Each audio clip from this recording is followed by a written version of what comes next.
Haleluya, haleluya. Ngiye gushima Imana kubw'uyu mwanya tubonye kugira ngo twongere tuganire ku ijambo ry'Imana.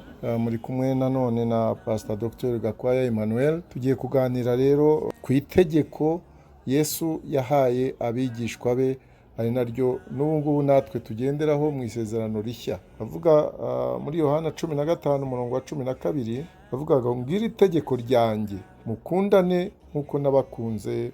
Amen.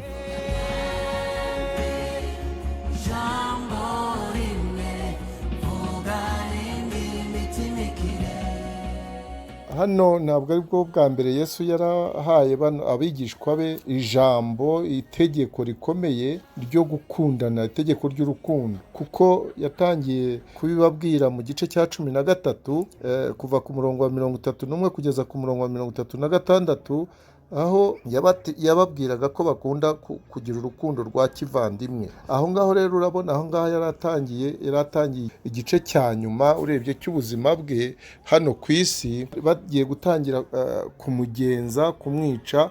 Hano rero mu gice cya 13 niwe yababwiye ati dore itegeko ryanjye rishya, abita ko ari abana batoya. Noneho arakomeza agera mu gice cya 14, ariho yababwiraga ibijyanye n'inzira n'ukuri n'ubugingo, ko ari we nzira, ko ari ujyana abantu kwa data. Yarakomeje rero muri ibi bice cya 13 na 4 na 5 na 6 ndetse n'icya 17, usanga abashishikariza gukundana, itegeko ry'urukundo, gukunda Imana n'ubwenge bwacu bwose, n'umutima wacu wose, n'ubugingo bwacu bwose, n'imbaraga zacu zose, kandi tugakundana bagenzi bacu nk'uko twikunda. Hano rero nicyo tubona, nicyo Yesu yababwiye igice cya 15 umurongo wa 12, yababwira ati ngiri itegeko ryanjye, niryo mukundane nk'uko nabakunze. Iyo urebye mu gice cya 13 umurongo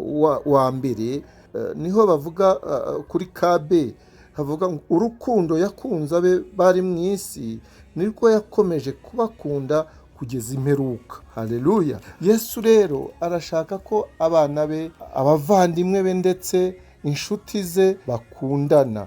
Gukundana ni ijambo rikomeye cyane, ni urukundo rugenda kandi rukakugarukira. Ni ukuvuga nk'uko Yesu yadukunze, natwe tugomba kumukunda. Haleluya.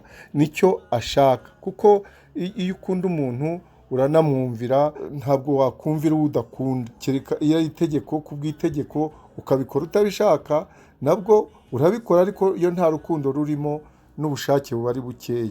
Ngiri itegeko ryanjye, mukundane nk'uko nabakunze. Hano rero Yesu yaduhaye urugero rwo kwigana, dukunda bagenzi bacu. Uramukunda nawe akagukunda nk'abana b'Imana. Ibyo kandi bikaba urugero. Yesu akaduha ikigero cyangwa urugero rwo gutanga ubugingo bwacu nk'uko nawe yabutanze. Ntabwo ariko Yesu atubwira kugira ngo dupfire bagenzi bacu nk'uko yadupfiriye, kuko igitambo cye, umurimo yakoze n'uw'Imana yashatse, kuko yapfiye ku musaraba kugira ngo dukire ibyaha.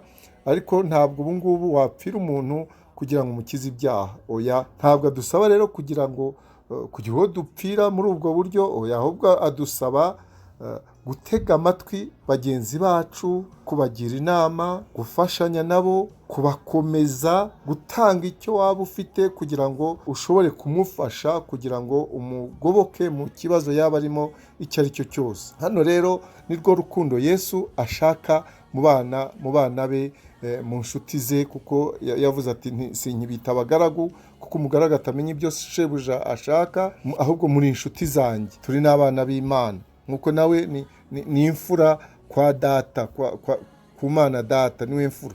Twebwe rero icyo tugomba kumenya nuko iri tegeko rikusanya amategeko yose uko twayabonye kuva igice cya 20 ku mategeko 10.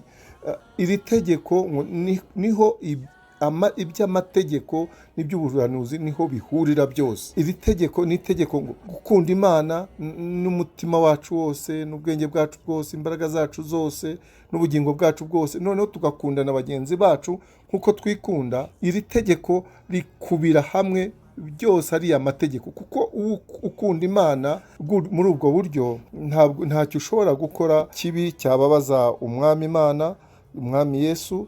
Ntacyo rero twakora kindi cyababaza bagenzi bacu igihe tubafitiye urukundo. Hano rero muri iki gice cya 15 iyo urebye niho bavuga iri tegeko ry'urukundo ryo gukunda mwene so nawe kandi akagukunda. Niho Yesu rero yabaciraga n'uyu mugani w'umuzabibu n'amashami yawo.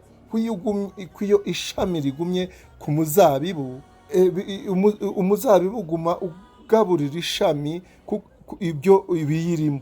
Natwe rero iyo tugumye kuri Yesu, Yesu akadufata ukuboko tukaguma kuri Yesu, tuguma kubona ibiri muri Yesu, kuko niwe mucyo. Twarabibonye ni umucyo, kandi n'ubutunzi bwose buri muri Yesu. Iyo uri muri Yesu rero ntacyo ubura.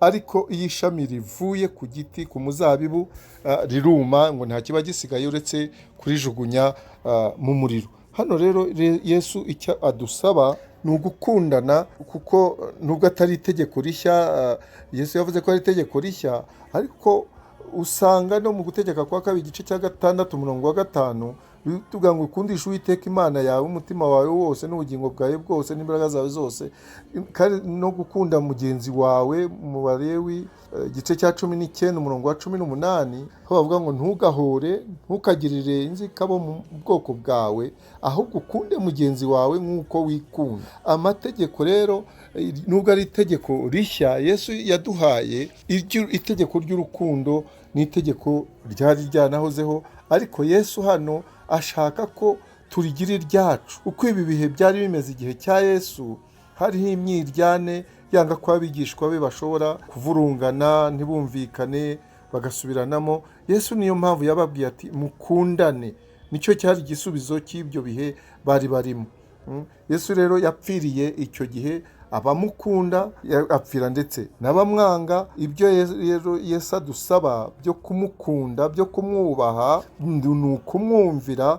Icyo adushakaho nuko niba tumukunda tugomba kumwumvira, kugira ngo dushobore no gukunda bagenzi bacu. Urukundo rwa Yesu rero urwo yadukunze, natwe turukunde bagenzi bacu. Icyo rero navuga nuko muri iyi minsi tugomba kuba maso, kuko ni ibihe bya nyuma, ni ibihe buri wese yirebaho, ntarebe kuri mugenzi we. Ni ibihe usanga umushumba atita ku ntama, ugasanga cyangwa intama ntizite ku mushumba. Birashaka rero ko bose bafatanya urugendo mu muryango wacu, ari abayobora, ari n'abayoborwa. Tukamenya ko iyo dufatanirije hamwe, dufitanye urukundo, ari cyo kintu kizatuma tujya imbere, tuzagera iwacu mu ijuru amahoro. Yesu arabane natwe twese kandi abagirire neza. Mukomeze urukundo nk'uko Yesu yaduhaye iryo tegeko. Yesu abane namwe mu izina rye.